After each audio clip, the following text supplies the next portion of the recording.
Mahigit 200 tauhan ng iligal na pogo sa Pasay City ang naaresto ng salakay nito ng mga otoridad kagabi. Kabilang sa mga nahuli ang 4 na hinihinalang pogo boss. Nasa frontline ng balitang yan, si Camille Samonte. Pasado alas 6 ng gabi nang salakayin ng mga tauhan ng National Bureau of Investigation, Presidential Anti-Organized Crime Commission, Bureau of Immigration, DOJ at PNP ang gusaling ito sa Macapagal Boulevard sa Pasay City. Bumungad sa kanila ang isang opisinang puno ng mga computer. Nadatnan ng mga otoridad ng mga Chinese national na naaktuhang nasa likod umano ng love scam. Nang tignan ng mga computer, tumambad ang mga nakalog-in na Facebook Messenger. Sa isang window, ang dami nilang bibiktimahin doon sa mga windows na nakita nila. Sa ibang bahagi ng sinalakay na opisina naman nakapwesto ang mga Pilipinong nagtatrabaho rin bilang scam worker. Kabilang dito si alias Mark.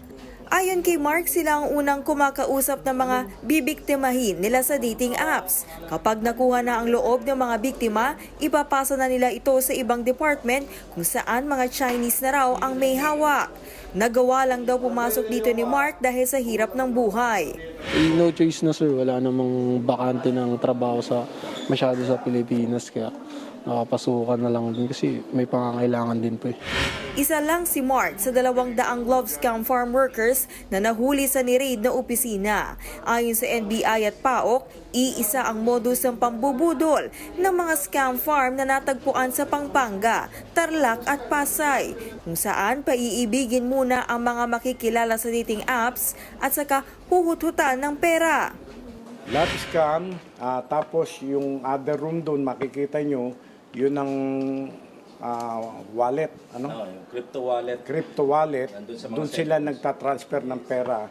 Yung presence ng mga pre-registered SIM cards. Kanina may mga nakita tayo, international pre-registered SIM cards na ang ginagamit nila.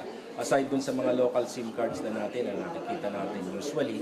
And then, isang katerbang cellphones na ginagamit, na kagaya ng sinabi ni director po ng NBI, na ginagamit nila sa transaction. Lumalabas din sa investigasyon na aabot sa 1 milyong piso kada minuto ang kinikita ng sinalakay na scam farm. Isang 3D analyzer company o technology hub ang nakarehistrong klase ng negosyo base sa mga permit ng naturang pasilidad. Nadakip din ang 4 na hinihinalang mga boss nito. Dadalhin sa PAOK Detention Facility sa Pasay ang mga inaresto. Mahaharap sila sa paglabag sa anti-cybercrime law.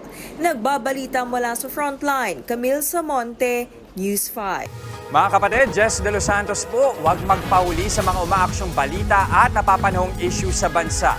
Para sa mas malawak na balitaan, mag-subscribe at mag-follow sa social media pages ng News 5.